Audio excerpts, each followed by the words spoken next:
Hi everybody, welcome back to the Hardware Info channel. Today I'm going to tell you how to fix applications not working in your Samsung uh, smart monitor.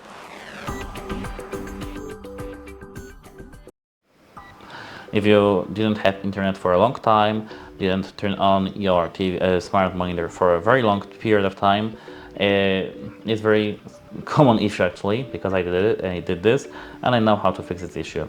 I'll first go to the left and now go down to the settings. Here you go to all settings, and here scroll down to general privacy. Scroll down to time, and the issue might be that your date and time is set to the completely random, maybe a week ago, 1 month ago, 3 weeks ago, etc. And time maybe just has stopped and is running from then. So what to do now? Click on clock mode and set it to auto. That's all it takes. Goodbye!